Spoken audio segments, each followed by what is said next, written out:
I have always enjoyed photography, bird photography in particular, and in last number of years I have captured a lot of bird images, and of late I have started collecting bird videos as well.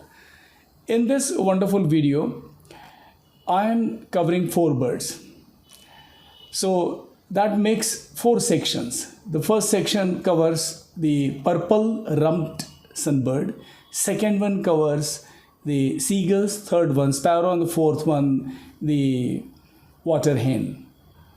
There are some videos and there are some photographs, and I'm sure you will appreciate the work, the amount of time and energy and attention to details I have put in, and I'm quite sure you will enjoy all that. So God bless you, God bless everyone, God bless us all. Without wasting much of your time, I allow you to enjoy the video.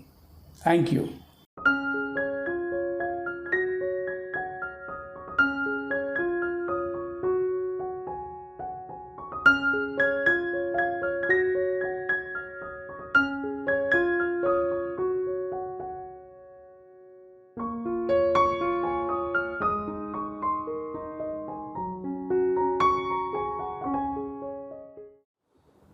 I remember I had purchased Nikon D-500, a DX body camera, digital SLR, and I wanted to test it in the field.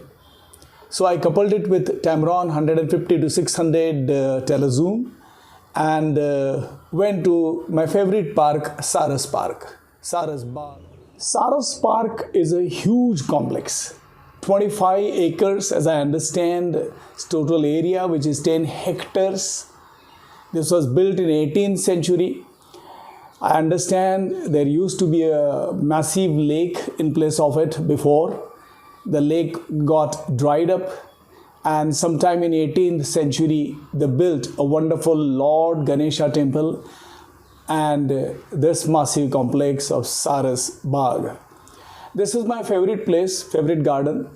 On most of the Sundays I have been to Saras Park in the hope of getting bird pictures and pictures of some aquatic life. There is a small pond there, and you get to see some aquatic activities in that pond. This time around I had a Nikon D-500 and I wanted to see how it does well, or rather how I do well with it in the field. So here I was at Saras Bagh. There were birds, plenty of birds, starting from sparrows, crows, mynas, pond herons, grey herons, cormorants, egrets, great eastern egrets, some aquatic life with turtles, ducks and tadpoles, some grown-up fishes in the pond out there. I was excited with a brand new D-500 in my hand and 150 to 600 capable Tamron lens attached to it. I was all excited already. And that is when I heard something, I spotted something.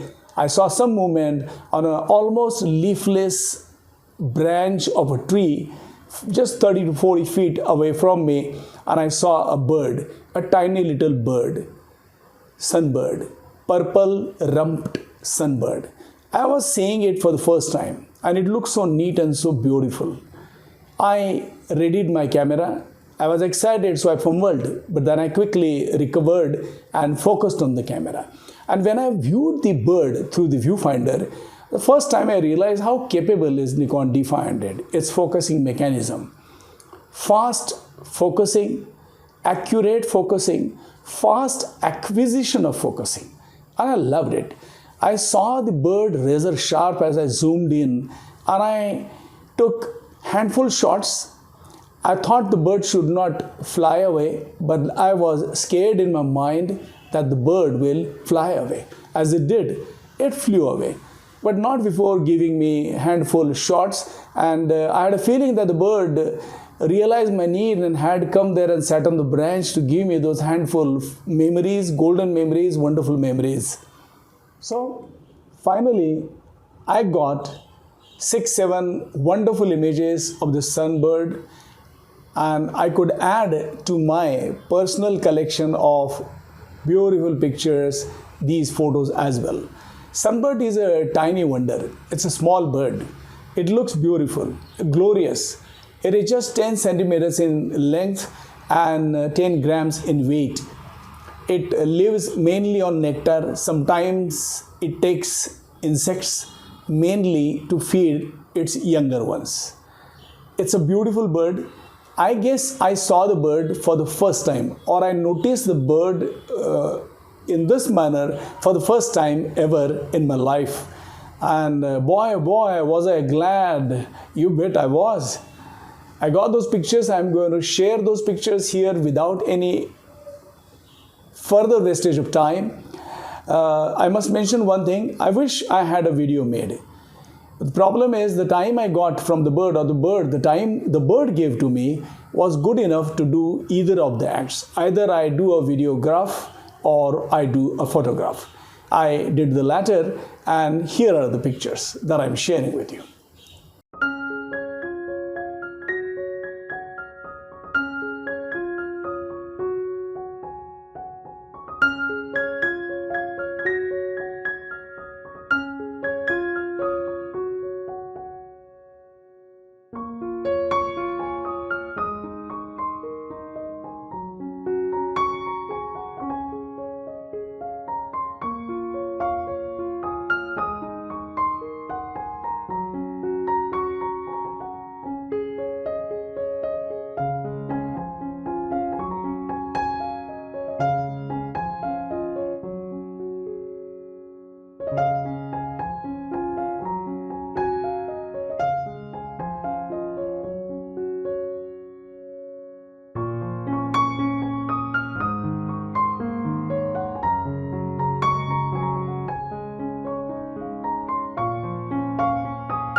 There is a small and yet beautiful village called Kumbargaon. Just close to it is another beautiful village, big one. Both villages have Ujni Dam backwaters, and that is the reason thousands of migratory birds visit these beautiful villages, these waters there annually, and that's the reason photographers like me also visit this place annually.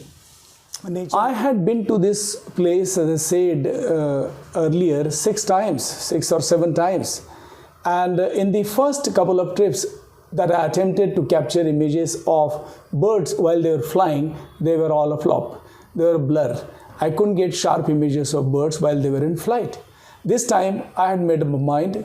I took my Nikon D-500 with me and Tamron 150-600 telezoom. And I said, I'll come home with sharp images of gulls as they're flying, come what may. There are 54 species of seagulls in the world.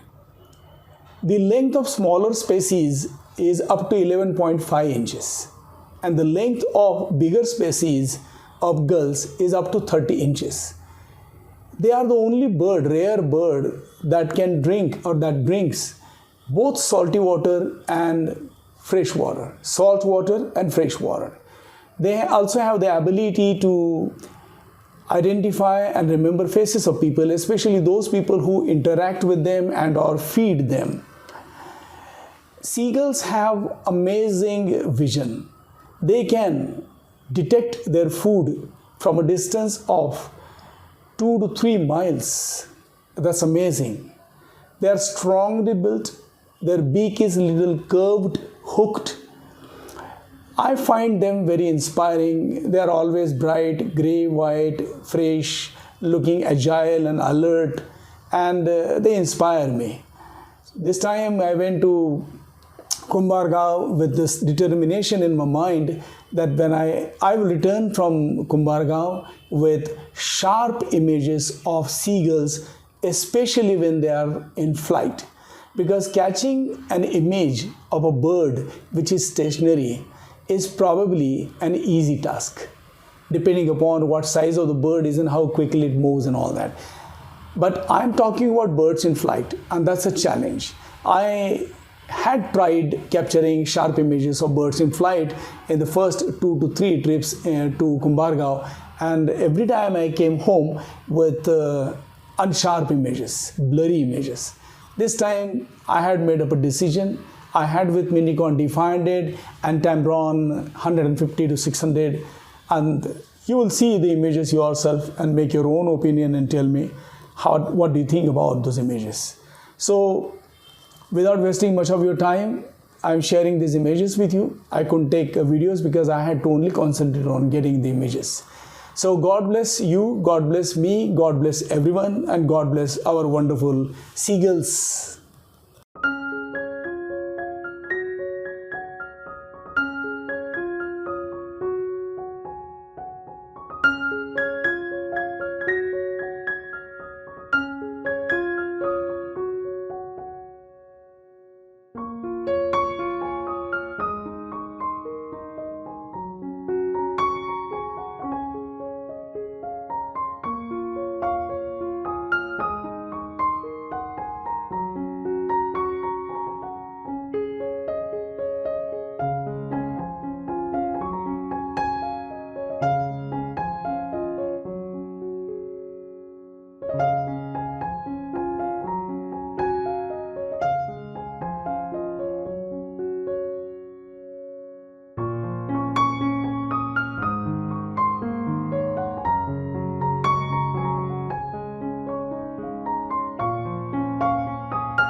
I understand there are 1.6 billion sparrows.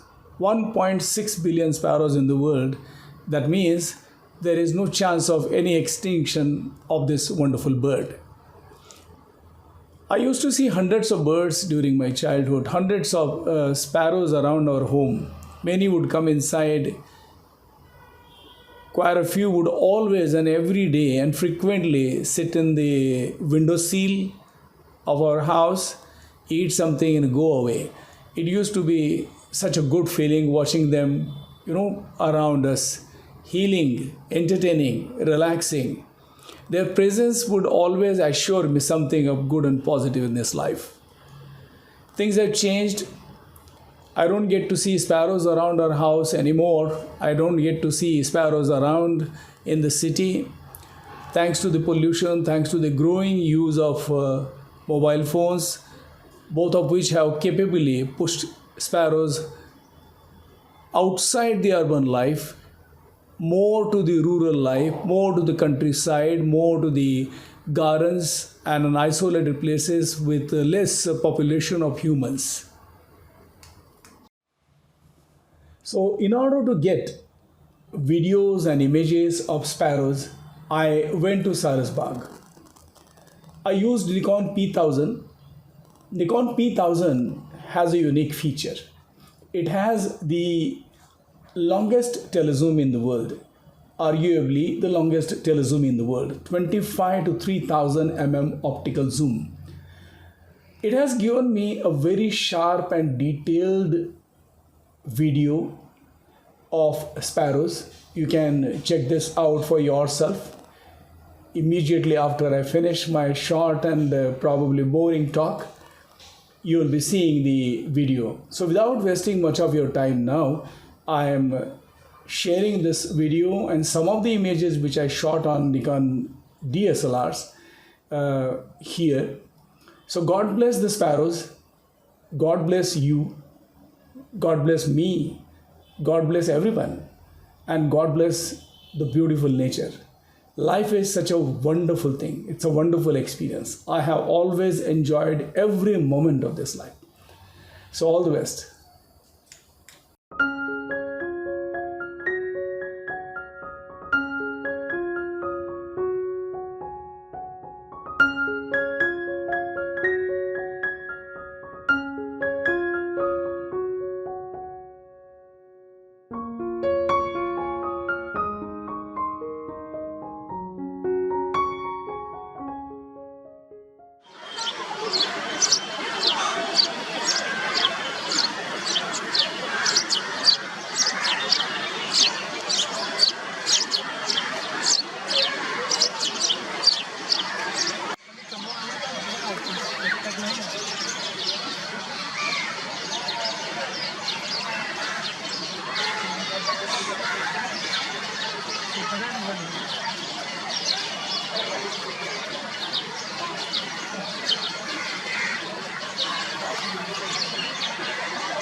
I have some interesting videos of water hen, also called as moor hen. The videos have come out very well, although they are very short videos. I have also shared here some images of the water hen. Water hen, though it is called water hen, it is not a very good swimmer. There is one more interesting thing about water hens. You see, all birds fly with their legs tucked in, whereas water hens fly with when they are flying, their legs are not tucked in, they are dangling. So they keep their legs dangling and fly, whereas all other birds fly with their legs tucked in. Interesting, isn't it? Water hen looks very interesting, like a painting to me. There are so many colors. In one of the videos, look at the tail, the colorful tail, such an inspirational color arrangement there. And look at the way the tail is being moved up and down rhythmically. I love this video. I love this bird. God bless water hens. God bless you. God bless me, and God bless everyone. This is such a wonderful life.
I guess you enjoyed the video.